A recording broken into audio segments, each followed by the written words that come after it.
You are not angry at them. Not really. You are angry at the feeling of powerlessness.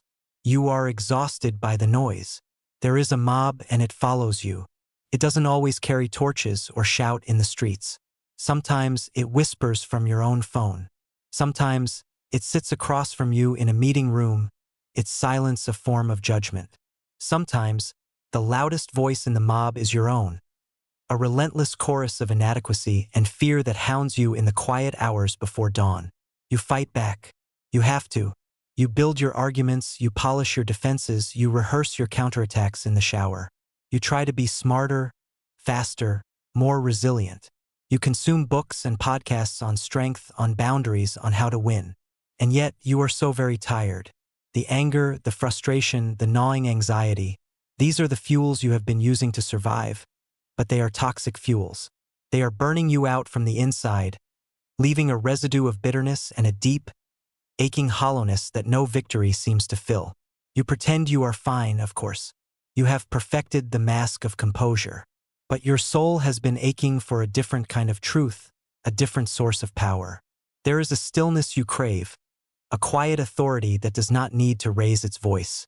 You have glimpsed it in others, that unshakable calm in the center of a storm, and you have wondered, with a sense of desperate longing, how it is acquired. You believe it is for others, for the saints, for the prophets, for the perfected ones. Not for you, not in the midst of your messy, chaotic, reactive life. But what if the entire premise of your fight has been wrong? What if the strength you seek is not found in confronting the mob at all? What if true power, the kind that cannot be shaken, is forged in a completely different encounter? There was a man, a boy really, who learned this secret in a grove of trees. Before he ever faced a single mob, before he was tarred and feathered, before he was betrayed by his closest friends, before he was jailed on false charges and hunted by extermination orders, he stood in a quiet place and had an encounter that redefined reality itself. Joseph Smith stood before God. And in that singular, world-altering moment, every other confrontation he would ever face was rendered secondary. The secret is not in how you stand before men, but in whether you have first stood before God. He stood before mobs with no anger, not because he was a man of unnatural patience, not because he had mastered some stoic technique of emotional suppression, but because he had already stood before God.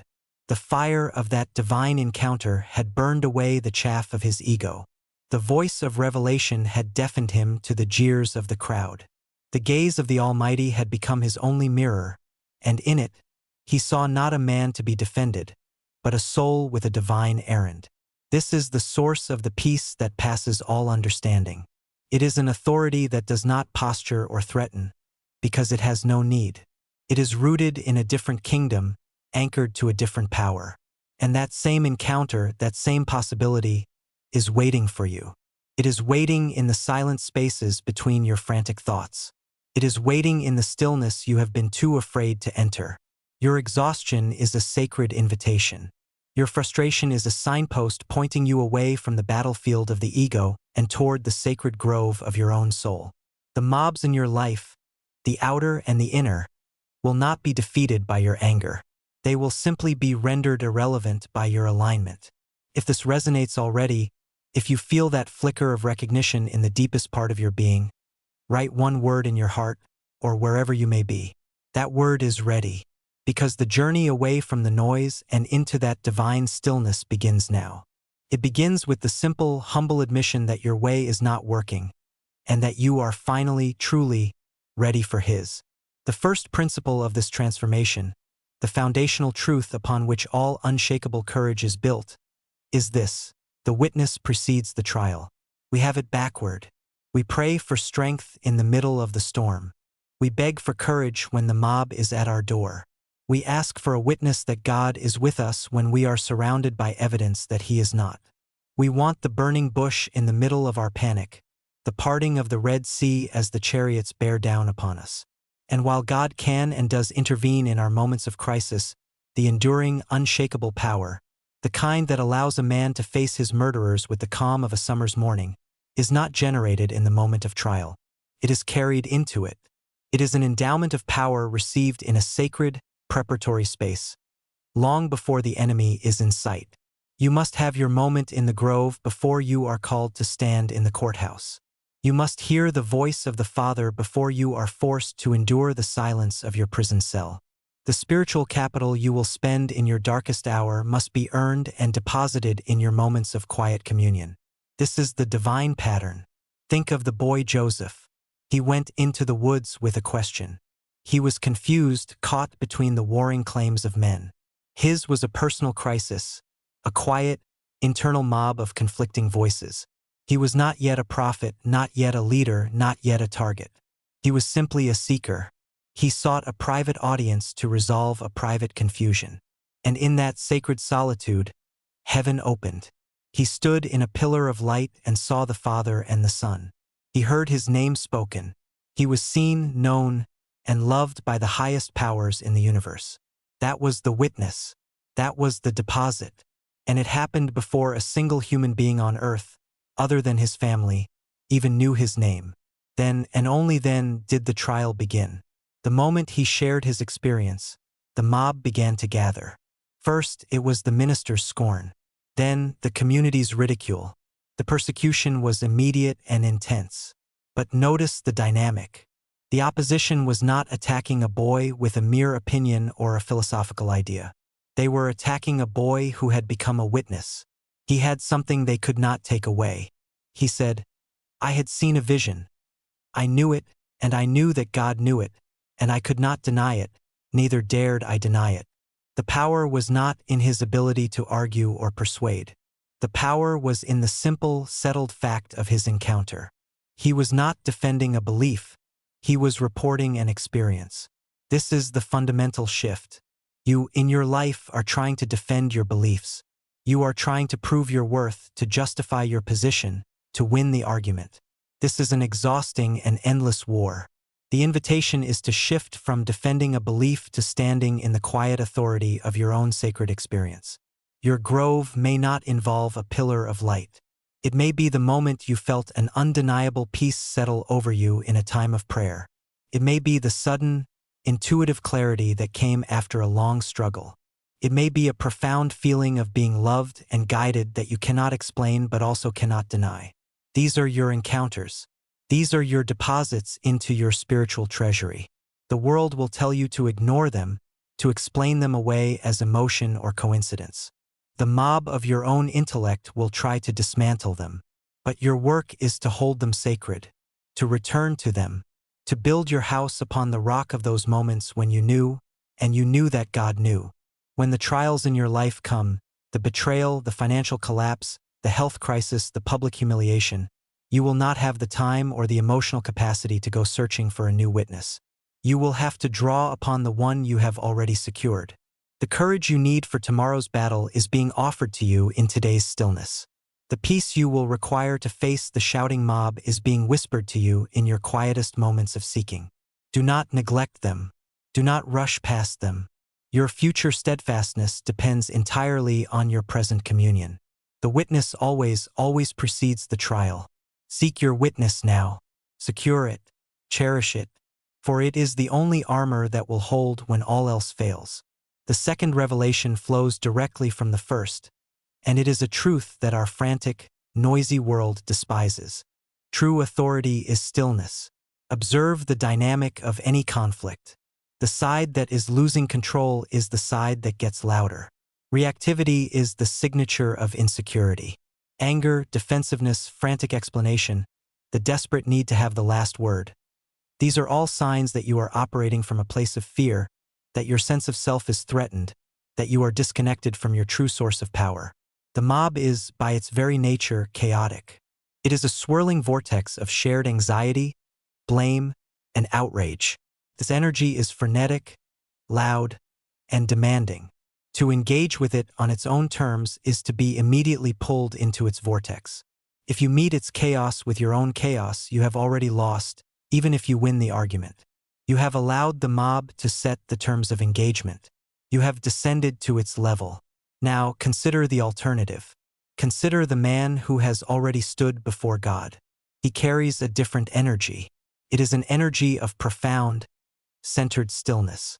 It is not a passive or weak stillness. It is a stillness born of absolute certainty. It is the stillness of a mountain that does not need to announce its presence. It simply is. This stillness is a form of spiritual gravity. It bends the chaos around it. It does not argue with the storm.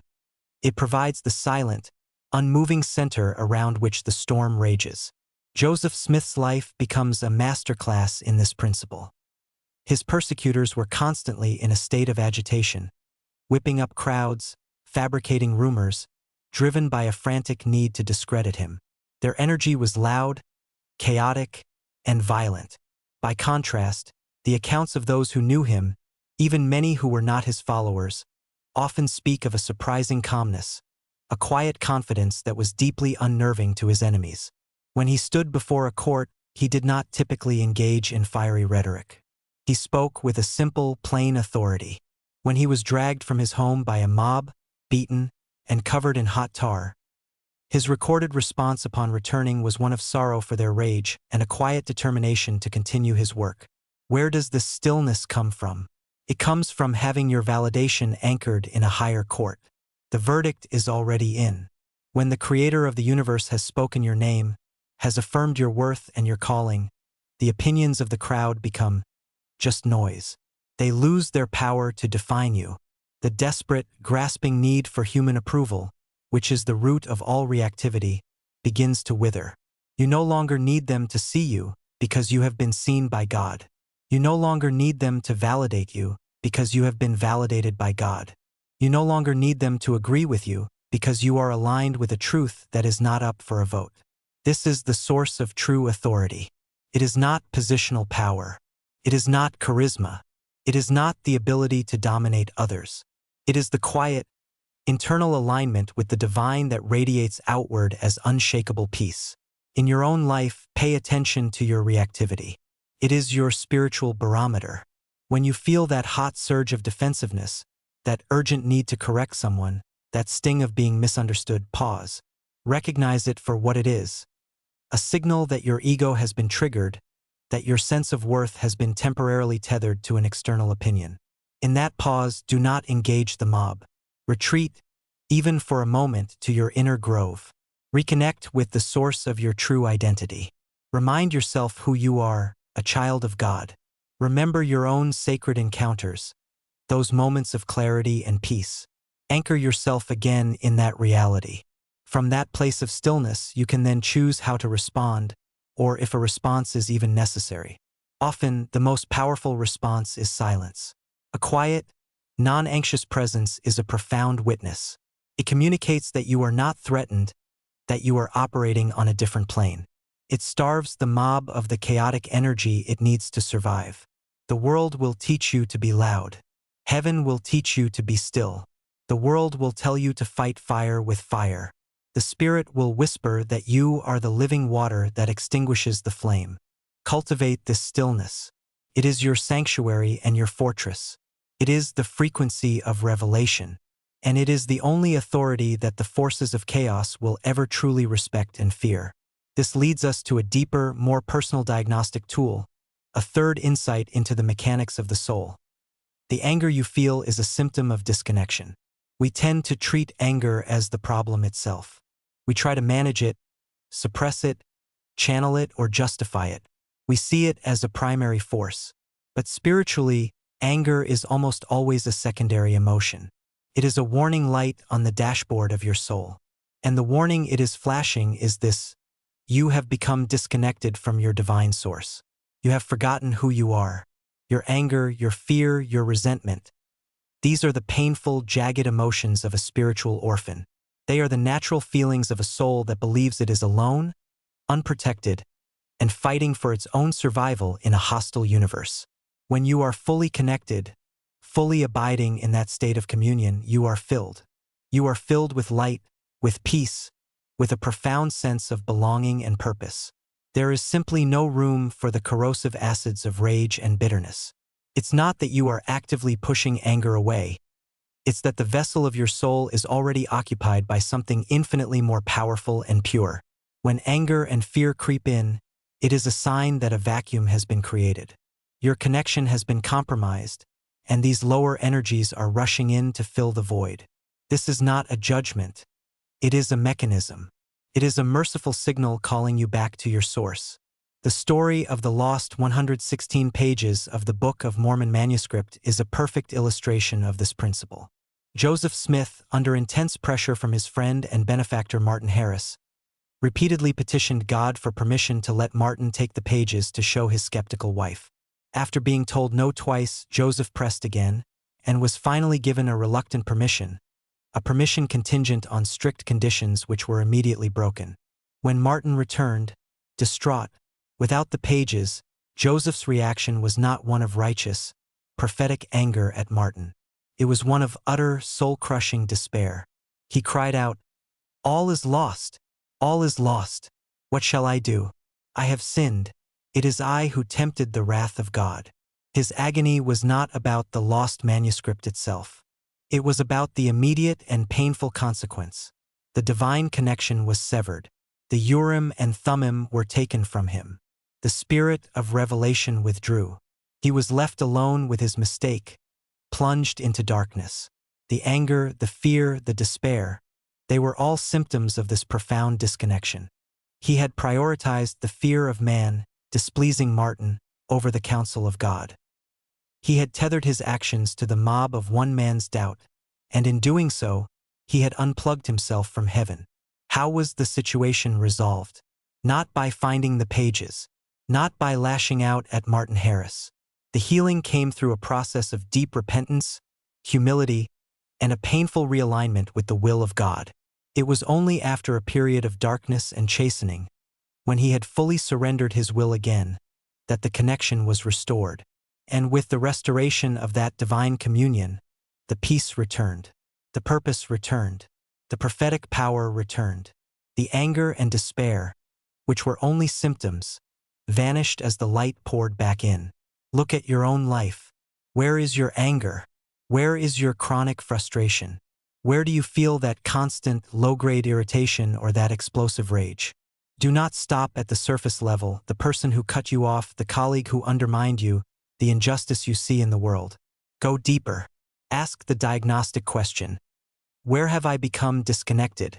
In what area of my life have I begun to trust in the arm of flesh?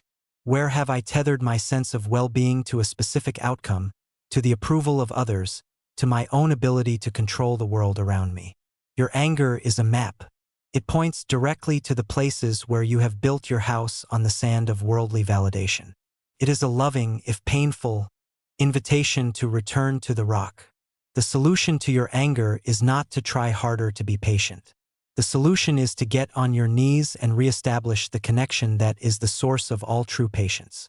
It is to surrender the issue to God, to align your will with His, and to allow His peace to once again fill the space that your fear and anger have occupied. When you feel that heat rising in your chest, let it be your signal. Stop, breathe, and ask the question, "Father, where have I lost you?" The path back to peace is the path back to Him. When that connection is reestablished, a fourth, miraculous transformation occurs. God's gaze reframes man's gaze. We live our lives under the constant scrutiny of others.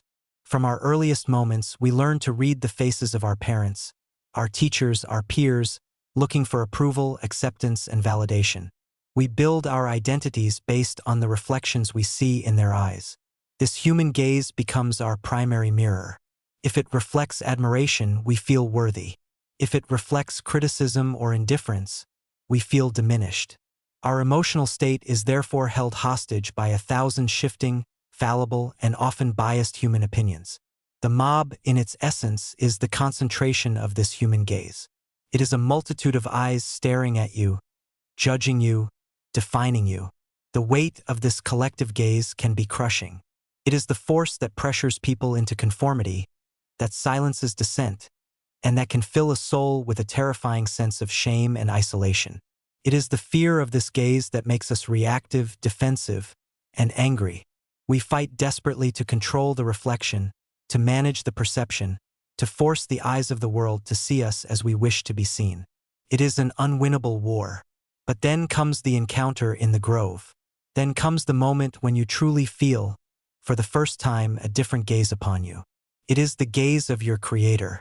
It is a gaze of perfect knowledge and infinite love. In that gaze, you are seen. Not your persona, not your accomplishments, not the mask you present to the world, but you. Your deepest fears, your secret shames, your latent potentials, your divine identity. All of it is seen, understood, and enveloped in a love that is beyond human comprehension. To be seen by God is the most healing, empowering, and identity-altering experience a human being can have. And once you have truly felt it, it fundamentally and permanently changes the power of the human gaze. It's not that you no longer notice the eyes of the mob. It's that they are no longer your primary mirror. You have found a true mirror, an eternal mirror, and its reflection has become your new reality. The judgment in the eyes of the crowd is reframed. It is no longer a verdict on your worth. It is merely the opinion of those who cannot see what God sees. Their praise is no longer the source of your elation, and their criticism is no longer the source of your despair. You are anchored. Joseph Smith's courage can be understood as the courage of a man who lived his life under God's gaze. After the first vision, his reality was forever changed. He knew what he had seen. More importantly, he knew that God knew what he had seen. He was living in a shared reality with the Almighty. When a minister told him his vision was of the devil, what power did that opinion have against the lived experience of standing in a pillar of light and hearing the voice of God? It was nothing. When the mobs called him a fraud, what weight did that accusation carry when he held in his mind the memory of the Father and the Son? It was less than nothing. He was anchored to a higher reality, and the gaze of that higher reality held him steady. His self-worth was no longer derived from public opinion. It was an endowment from heaven. This is the invitation for you. You are striving so hard to win the approval of a world that does not and cannot see your true, divine nature. You are contorting your soul to fit into boxes defined by a fallen world. The liberation you seek is not in convincing the mob to change its mind about you. The liberation is in seeking the encounter that will change your mind about yourself. It is to seek, through prayer, scripture, and service, to feel the gaze of your heavenly Father upon you. You must come to know in your own heart how He sees you. As you begin to see yourself through His eyes, as a beloved child with a noble birthright and an infinite potential, the reflections you see in the eyes of the world will lose their hypnotic power. The anger you feel when you are misjudged will be replaced by a quiet compassion for their limited sight. The fear you feel when you are rejected will be replaced by the profound security of eternal belonging. You will stop fighting for your reflection in the broken mirrors of the world, and instead, you will begin to live as a reflection of His love. This is the courage that cannot be feigned. It is the peace that cannot be broken. It is the freedom of a soul that knows it is seen by God. The trials we face, the mobs that gather, are not random acts of cosmic cruelty. This is the fifth and perhaps most challenging revelation. Your calling is forged in opposition, not in acceptance. We have a profound misunderstanding of the role of adversity in a divinely guided life. We believe that if we are on the right path, the path should be smooth. We assume that if we are doing God's will, doors will open, people will support us, and our way will be made easy. And so, when the opposition comes, when the criticism mounts, the funding dries up, the betrayal happens, our first assumption is often that we have done something wrong. We must have taken a wrong turn. This must be a sign that we are not, in fact, on the Lord's errand. But the lives of all prophets, and indeed the life of the Savior Himself, teach the exact opposite lesson. Opposition is not an indication that you are off the path. It is often the clearest sign that you are precisely on it. The mob does not gather to stop a man who is going nowhere. It gathers to stop a man who is a threat to the status quo, a man who is carrying a light that exposes the darkness. The purpose of the opposition is not to destroy you. From a divine perspective, its purpose is to refine you. It is the furnace that burns away your impurities. It is the pressure that turns the coal of your potential into the diamond of your character. It is the resistance that strengthens the wings of your faith. Consider the history of the church in Kirtland, Ohio. It was a time of glorious spiritual outpourings. The temple was built and dedicated. accompanied by Pentecostal events, visions, and angelic visitations. By our worldly logic, this should have been a time of peace and prosperity.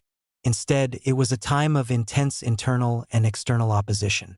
A financial crisis, the failure of the Kirtland Safety Society, caused widespread disillusionment and bitterness. Many of Joseph's closest associates, including some of the original witnesses to the Book of Mormon, turned against him. They formed a mob of former believers, their criticism far more painful and damaging than that of any external enemy. They held meetings to depose him, they publicly denounced him, and they sought his life. By any external measure, it was a catastrophic failure. The prophet had to flee Kirtland in the middle of the night to save his life. But from a divine perspective, something else was happening. The Kirtland experience was a crucible. It sifted the wheat from the tares. It tested the faith of every member and forced them to decide if their testimony was in a man or in God. Purified the leadership. Those whose commitment was shallow, conditional, or tied to worldly prosperity fell away. Those who remained were the ones who had been forged into something stronger, more resilient, and more deeply consecrated. The strength that would be required to endure the far greater persecutions in Missouri and the eventual exodus to the west was being forged in the fires of Kirtland. Your own life follows this same pattern. The moments of greatest opposition are the moments of your greatest potential growth. The betrayal that broke your heart also taught you the true nature of forgiveness and forced you to rely on a love that will never fail you. The career failure that humiliated you also stripped away your false identity and opened a door to your true calling. The mob of your own doubts that screams you are not good enough is the very force that can drive you to your knees, to a place where you can finally receive a divine witness of your infinite worth. You must reframe your relationship with opposition. Stop seeing it as a sign to quit. Start seeing it as your spiritual gymnasium. When you feel the resistance, know that your character is being strengthened. When you face the criticism, know that your humility is being deepened. When you are misunderstood, know that your reliance on God's understanding is being perfected. The mob is not your enemy. It is your sparring partner, appointed by a loving God to help you become the divine being you were meant to be. It forces you to clarify your motives. Are you doing this for praise? If so, the mob will break you. Are you doing this for money? If so, the mob will break you. Are you doing this for power? If so, the mob will break you. But if you are doing this because God has asked you to, because it is aligned with your deepest truth, then the mob cannot touch your core. It can only chip away at the parts of you that are not eternal. So when the opposition comes, do not despair. Do not curse the darkness. Stand still for a moment and ask, what is this trying to teach me? What part of me is being purified? What divine attribute is being forged in me now? Your calling is not found in the peaceful valley of acceptance. It is discovered and confirmed on the windswept mountain of opposition. In the heart of that opposition, you will eventually face a moment of profound isolation. This brings us to the sixth principle, a truth that strikes at the heart of our fear of being alone. Surrender is not weakness. It is the prerequisite for power. Our mortal instinct in the face of a threat is to tighten our grip. We clench our fists, we brace for impact, we exert more control. We believe that our survival depends on our own strength, our own intellect, our own will. To surrender, to let go, feels like giving up, feels like defeat. It is the last thing we want to do. We see it as the ultimate act of weakness. But in the paradoxical economy of God, surrender is the ultimate act of faith, and therefore the ultimate source of power. It is the moment we finally stop trusting in our own finite strength and plug into an infinite source. It is the moment we admit that our own plans have failed, our own defenses have been breached, and our only hope is to fall into the arms of a power greater than ourselves. This is not a passive resignation. It is an active, conscious, and courageous choice to transfer our trust from the self to God. It is the turning point of every great spiritual journey. No place exemplifies this principle more starkly than a cold, dark dungeon in Missouri called Liberty Jail. For 4.5 winter months, Joseph Smith and a few companions were imprisoned there. The conditions were horrific. The food was often poisoned. The ceiling so low they could not stand upright. The air foul, the darkness nearly complete. They were separated from their families, who were at that very moment being driven from their homes into the frozen wilderness by a state-sponsored mob. Joseph received reports of the suffering of his people, yet he was powerless to help them. He was a prophet in chains, a leader unable to lead, a man of power made utterly powerless. Every earthly support had been stripped away. His friends had betrayed him. His government had sanctioned his murder. His people were scattered and suffering.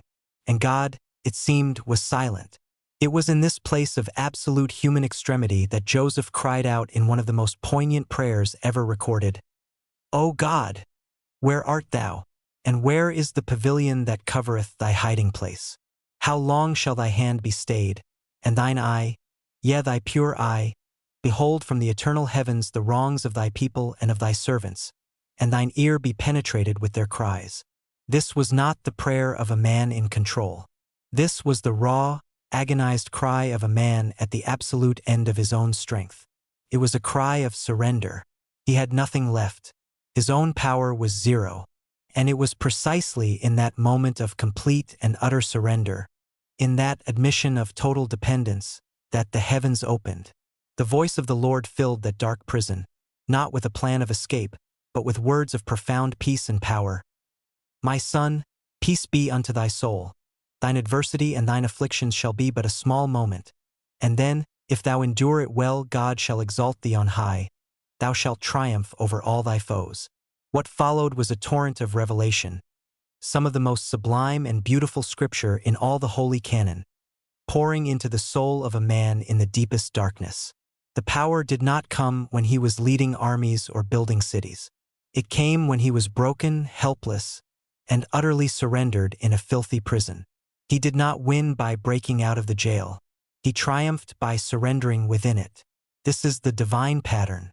The breakthrough you have been praying for will not come while you are still trying to control the outcome. The power you seek will not be given as long as you are still relying on your own. The peace that passes understanding cannot enter a heart that is clenched with the anxiety of self-reliance. Your moment of greatest power will be the moment of your deepest surrender. This is a terrifying prospect for the ego, but it is the gospel truth for the soul. Where in your life are you still fighting a battle in your own strength? Where are you refusing to let go, terrified of what will happen if you do? That is your liberty jail, and it is there, in that place of perceived weakness, that your true strength is waiting to be born. Have the courage to surrender. Have the faith to let go. Stop telling God how to solve your problem and simply offer Him the broken pieces of your heart. In that sacred, terrifying act of surrender, you will find a power that you could never have achieved by fighting. You will find that His grace is not just sufficient, it is infinite. We must now confront one of the most sacred and difficult paths on this journey, the seventh insight, the one perhaps meant for you today. It is a truth that resonates in the loneliest chambers of the heart. You must stand alone to truly stand with God. There are thresholds in our spiritual development that we cannot cross in a group. There are encounters with the divine that are reserved for the solitary soul. We are social creatures, and we draw immense strength and comfort from our communities, our families, and our friends. Yet, the ultimate questions of existence, the foundational encounters that forge our eternal identity, are intensely personal. No one else could go with the boy Joseph into that grove of trees. His mother could pray for him, his father could love him, but when he stepped among those trees and knelt to pray, he was utterly and completely alone. He was alone with his confusion, alone with his desire, and, for a terrifying moment, alone with an overwhelming darkness that sought to destroy him. It was only in that absolute solitude that the pillar of light could descend and the divine audience could be granted. The first vision was not a committee meeting. It was a singular, sacred appointment between one boy and his God. This pattern repeats itself throughout Scripture. Moses ascended Mount Sinai alone. Elijah heard the still, small voice when he was alone in a cave. Enos wrestled before God in the forest, alone. And the Savior himself, in the moment of his greatest agony in Gethsemane, had to leave even his most trusted apostles behind, saying, "Sit ye here, while I go and pray yonder." The ultimate atonement was an act of perfect, Cosmic solitude. This principle is deeply unsettling to us. We fear being alone. We see it as a sign of failure, of being unwanted or outcast. We will do almost anything to avoid the silence and the emptiness of solitude. We fill our lives with noise, with distraction, with endless social interaction, terrified of what we might find if we were ever truly left alone with ourselves. But what we are really afraid of is the encounter that solitude makes possible. We are afraid of facing our own soul without the buffer of others. We are afraid of the raw, unfiltered confrontation with our own weaknesses, our own questions, and our own deep spiritual hunger. And so we avoid the very space where God is most likely to meet us. Your journey will inevitably lead you to a point where no one else can go with you. There will be a decision you must make that your spouse, for all their love, cannot make for you. There will be a principle you must stand for that your friends do not understand. There will be a spiritual prompting you must follow that will seem illogical to the world. In these moments, you will feel the terror of separation. The mob will use your loneliness against you, whispering that you are foolish, arrogant, and abandoned. The pressure to retreat back to the comfort and safety of the crowd will be immense. This is the test. This is the threshold. It is the moment you must choose whether your allegiance is to the consensus of the group or to the quiet whisper of the spirit in your own heart. To choose the solitary path is not an act of arrogance. It is an act of supreme humility. It is the admission that human wisdom and social approval are not enough. It is the recognition that there is a truth your soul needs that can only be received directly from the source.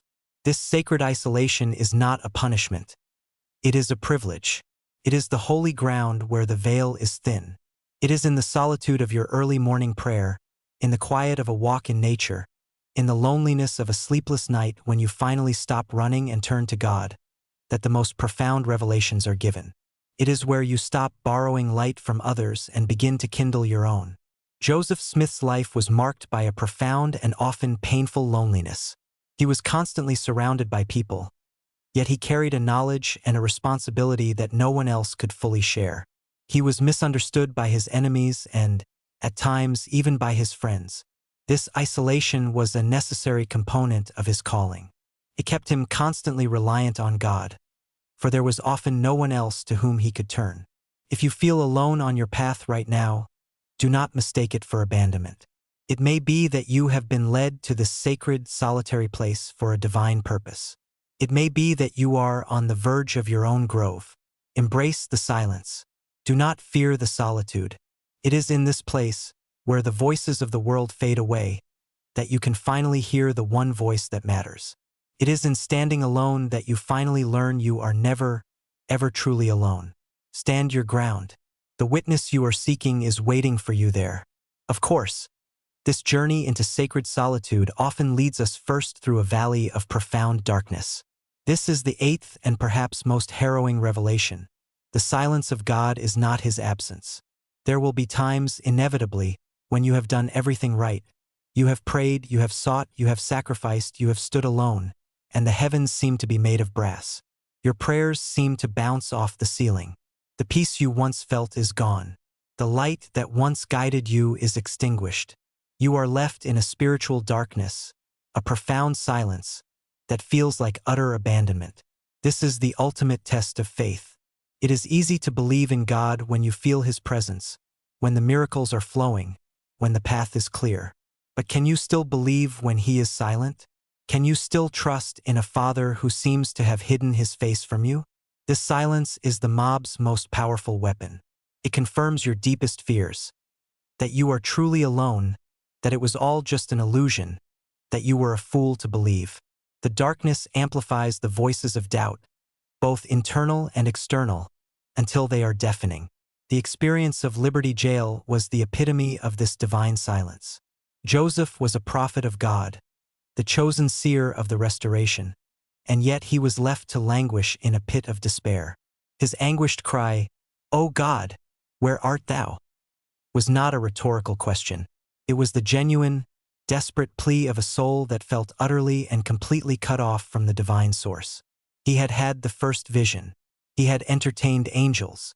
He had translated a holy book by the gift and power of God. And now, in his moment of greatest need, there was only silence. What is the divine purpose of such an experience? Why would a loving father allow his chosen servants, and us, his beloved children, to pass through such a soul-wrenching darkness? The silence is not an absence of love. It is a testament to his trust in you. It is the moment when the training wheels are taken off. He is allowing you to exercise the spiritual muscles you have developed. He is giving you the opportunity to live by faith alone, without the immediate reinforcement of spiritual feelings. It is in this darkness that you discover what you truly believe. Is your testimony built on spiritual experiences, or is it now a part of your very character? Can you walk by the light you have already received, even when you cannot see a single step ahead? The silence forces a consecration that sunny days never can. It burns away the last vestiges of a transactional faith, the idea that if we are good, God will always make us feel good. It introduces us to a deeper, more mature relationship with the divine, one based not on feelings, but on covenant. It is the faith of Job, who, having lost everything, could still say, "Though he slay me, yet will I trust in him." It is the faith of Christ in Gethsemane, who, facing the withdrawal of the Father's Spirit, still chose to say, "Not my will, but thine be done." When you find yourself in this place of spiritual silence, do not panic. Do not conclude that you have been rejected. You are on holy ground. You are walking a path trod by prophets and saints. First, hold fast to the light you have already received. Remember the times when you did feel the Spirit. Cling to the memory of your own encounters in the grove. Joseph, in that prison, had to rely on the memory of the light he had seen years before. Your past revelations are your lifeline in the present darkness. Second, continue to do the small things. Pray even if your prayers feel empty. Read your scriptures even if the words feel like dust. Serve others, even if your own heart is breaking. These small acts of obedience are acts of pure faith, and they keep the spiritual channel open, even if you can't feel the transmission. They are you, telling God that even in his silence you will still trust him. And finally, endure. Simply endure. As the Lord told Joseph in that very prison, "Thine adversity and thine afflictions shall be but a small moment, and then, if thou endure it well, God shall exalt thee on high." The darkness is not a destination. It is a passage. The silence is not a final verdict. It is a sacred, refining pause. Do not mistake the pause for the end of the song. The dawn will break. The voice will return. And when it does, you will be a different person. You will be stronger, purer, and more unshakable, because you have learned to trust in the light even when you could not see it. You will have proven that your faith is not for sale, and it cannot be broken by the silence of the night. The breakthrough, when it comes, is born not of struggle but of release.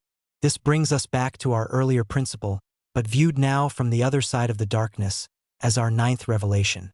The moment of breakthrough is the moment of emotional surrender. We have already established that surrender is the prerequisite for power, but now we must understand the emotional mechanics of that sacred transaction. For months in Liberty Jail, Joseph was likely wrestling, pleading, and petitioning God with all the energy of his soul. He was a proactive, powerful man, used to receiving answers and making things happen. His instinct would have been to fight the darkness, to intellectually assault the gates of heaven, to demand an answer. But the great revelations did not come during this period of spiritual striving. The heavens remained closed. The breakthrough occurred at the point of emotional exhaustion, at the moment of utter brokenness, captured in his cry, "O God, where art thou?" That cry was not a strategic move. It was a complete and total emotional capitulation. It was the sound of a man letting go of his last ounce of self-sufficiency. It was the final, shuddering admission that he could not do this alone. He was not just intellectually surrendering. His very heart was breaking open. This is the divine key. God is not waiting for your perfect arguments or your flawless obedience. He is waiting for your broken heart and your contrite spirit. Why? Because a heart that is whole, proud, and self-reliant has no room for him. It is a vessel that is already full of its own plans, its own justifications, and its own strength. A broken heart, however, is an open heart. It is a vessel that has been emptied of ego. A space has been cleared for the divine to enter. The cracks of your brokenness are the very entry points for His light. We spend so much of our lives trying to avoid being broken. We armor ourselves, we build walls, we project an image of strength and competence. We see our breaking points as moments of failure and shame. But in the spiritual realm, the breaking is the beginning. It is the necessary prerequisite for being remade. A wild horse must be broken before it can work in harmony with its master. A seed must break open in the dark earth before it can grow into a great tree. Your heart must break from the things of this world, its pride, its ambitions, its attachments, before it can be filled with the pure love of Christ. Think about your own struggles. You have been fighting so hard. You have been analyzing, strategizing, and pushing against your problem with all your might. And you are getting nowhere. You are just becoming more and more tired. The invitation now is to stop pushing. It is to have the courage to fall apart. It is to let the tears come. It is to kneel down in the rubble of your failed plans and speak the truest words your soul knows. I can't. I am broken. Please, help me. This is not a cry of defeat. It is the cry of ultimate victory. It is the moment you stop fighting a battle you were never meant to win on your own and allow the captain of heaven to fight for you. The moment Joseph's heart broke open in that prison, the spirit of revelation rushed in to fill the void. The answers he received were far more profound and eternal than a simple plan of escape. He was given a vision of the eternal nature of suffering, the power of the priesthood, and the glorious destiny of the saints. He was remade in his brokenness. He entered that jail a powerful leader. He left it a profound, compassionate, and truly consecrated prophet. Your breaking point is not the end of your story. It is the plot twist. It is the moment the hero, stripped of everything, finally discovers their true source of power. If you are near that point now, if you feel the cracks forming in your carefully constructed armor, do not be afraid. You are on the verge of a sacred breakthrough. Let it break. Surrender to the sorrow, the fear, the feeling of powerlessness. Offer your broken heart to Him, and watch as He takes the shattered pieces and builds them into a stained glass window, a masterpiece made beautiful and radiant precisely because of the places where it was once broken. This is the moment your deepest wound becomes your most sacred offering. When you emerge from such a crucible, remade by your surrender, you are fundamentally a different being. This is the 10th revelation. The divine encounter reorders your identity. You enter the trial as one person and you exit as another. The change is not merely behavioral or attitudinal. It is ontological. It is a change in your very state of being. Before the encounter, your identity is likely defined by the world. You are your job title, your family role, your accomplishments, your failures, your personality traits. You see yourself as a noun, a fixed entity that is being acted upon by the world. You are a victim of circumstance, a target of the mob, a person struggling against adversity. Your inner monologue is one of defense and survival. They are doing this to me. I have to protect myself. I need to overcome this. This identity is fragile, constantly under threat, and it is the source of your fear and anger. But after you have passed through the darkness, after you have surrendered your broken heart and been filled with His light, you are given a new identity. This identity is not from the world. It is from God. You stop seeing yourself as a noun and start seeing yourself as a verb. You are no longer just a person. You are a witness. You are no longer a victim. You are an instrument. Your identity is no longer a static label but a dynamic, divine function. Your primary definition of self shifts from who I am to what I am here to do. This reordering of identity is the ultimate source of courage. An instrument does not fear being used. It finds its purpose in it. A witness does not fear the questions of the court. They are there simply to testify of what they have seen and heard. The focus shifts from self-preservation to mission fulfillment. Joseph Smith's identity was irrevocably reordered by his experiences, especially Liberty Jail. He was no longer just Joseph, a man trying to build a church and protect his family. He became, in the deepest sense, the prophet of the restoration. His personal comfort, his reputation, even his life, became secondary to the sacred errand he had been given. This is why he could later walk towards his martyrdom at Carthage with such calm. He was not a man going to his death. He was a witness sealing his testimony with his blood. His identity was not tied to his mortal existence but to his divine calling. When your identity is reordered in this way, the mob loses its ultimate power over you. They can take your money, but they cannot take your calling. They can damage your reputation, but they cannot damage your relationship with God. They can even take your life, but they cannot take your eternal identity. You are no longer playing their game. You can begin this process of reordering your identity right now. Start by changing the questions you ask yourself. Instead of asking, "Why is this happening to me?" start asking, "What is God trying to do through me in this situation?" Instead of praying, "Please get me out of this," start praying, "Please show me what I am to learn in this." This shift in questioning begins to shift your identity from victim to disciple, from a passive recipient of fate to an active participant in God's plan. See yourself not as the beleaguered hero of your own small story, but as a supporting actor in God's epic, eternal drama. Your role is crucial, but the story is not ultimately about you. It is about Him. This brings a profound sense of relief, humility, and purpose. The weight of the world is no longer on your shoulders alone. You are an agent, a steward, a child on an errand for your Father. When the mob shouts its accusations, you will be able to stand in quiet stillness, not because you are strong, but because you know who sent you. You are no longer defending yourself. You are representing Him. And in that sacred representation, you will find an authority, a peace, and an identity that the world can neither give nor take away. This new identity, forged in fire and rooted in the divine, inevitably begins to radiate outward. It is not something you need to announce. It becomes a palpable presence.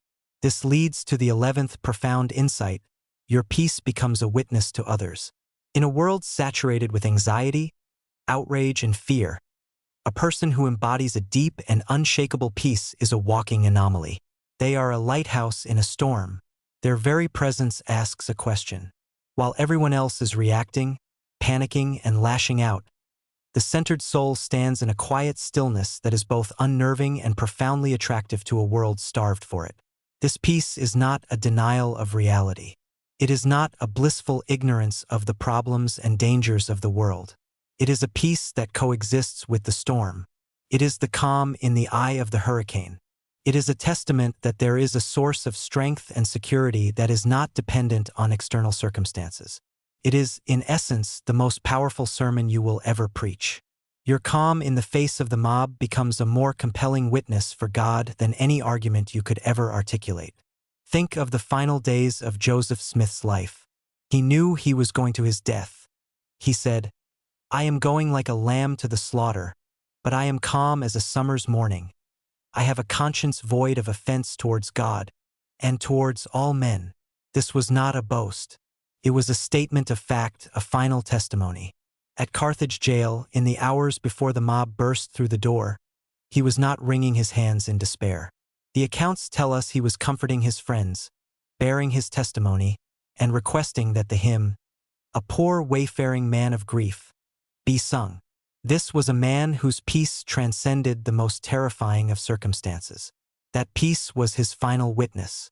It testified that he had a hope that extended beyond the grave, that his trust was in a God who had power over life and death, that his encounter with the divine was so real that it held him steady even as a mob thirsting for his blood stormed the stairs. His enemies could kill his body, but they could not touch the peace that was rooted in his soul. This peace becomes a sanctuary not just for you, but for those caught in the chaos around you. When a family member receives a terrible diagnosis, when a company announces layoffs, when a community is gripped by fear, your non-anxious presence becomes a gift of ministry. You become the one who can think clearly, who can offer comfort without platitudes, who can absorb the fear of others without being infected by it. You become a steady anchor for those who are being tossed on the waves. This state of being, however, is not a one-time achievement. This is a crucial addendum to our principle. The divine encounter must be continuous. The peace that comes from standing before God is not like a vaccination that protects you for life. It is like daily bread that must be sought and consumed each day. The spiritual capital you gained in yesterday's communion will not be sufficient for today's trials. The world is constantly working to pull you out of your center, to disconnect you from your source, to lure you back into the reactive drama of the mob. Therefore, your communion must be a daily, even hourly practice. Your morning prayer is not just a ritual to check off a list. It is the conscious act of re-anchoring your soul to God for the day ahead. Your moments of scripture study are you recalibrating your mind to the frequency of heaven. Your quiet moments of meditation throughout the day are you coming up for spiritual air amidst the suffocating pressures of the world. You must jealously guard these points of connection. They are your lifeline. The calm that Joseph felt on the way to Carthage was the cumulative result of 2 decades of daily, relentless seeking of God's face. It was not a mood. It was a settled state of being, cultivated through thousands of encounters. Your peace will be your witness, but that witness will only be as strong as your daily commitment to the practices that produce it. Seek Him in the morning, walk with Him through the day, and report back to Him at night. In this continuous communion, you will find the continuous peace that will become your silent, unanswerable testimony to a world in desperate need of it. We arrive now at the final principle, the capstone of this entire spiritual architecture. It is the 12th and ultimate revelation, the key that unlocks a state of absolute freedom, the consecration of the outcome. After all the seeking, the surrendering, the enduring, and the becoming, there remains one final golden chain that must be broken. It is our attachment to a specific result. Even with a reordered identity and a profound inner peace, we can still be held captive by the desire for a certain outcome. We pray, "Thy will be done," but in our hearts we add a footnote. "And I really hope Thy will is for me to be vindicated, for my enemies to be humbled, and for this whole situation to resolve in my favor." We are willing to endure the trial, as long as we get the triumphant ending we have written in our minds.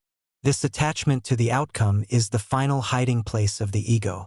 It is the last thread connecting us to the logic of the mob, which believes that winning is all that matters. As long as you are attached to the outcome, you are not truly free. Your peace will be conditional, your courage will have a limit, and you will still be vulnerable to the despair that comes when things do not go according to your plan. The final step is to consecrate the outcome itself. It is to do what is right, to follow the Spirit, to act with love and integrity, and then to release the results of those actions completely to God. It is to say, with every fiber of your being, "I will do my part, and the consequences are thine. Whether I am praised or condemned for it, whether I succeed or fail in the eyes of the world, whether I live or die, my only concern is to be aligned with Thee in this moment." This is the ultimate freedom. It is the state of a soul that is no longer fighting for itself.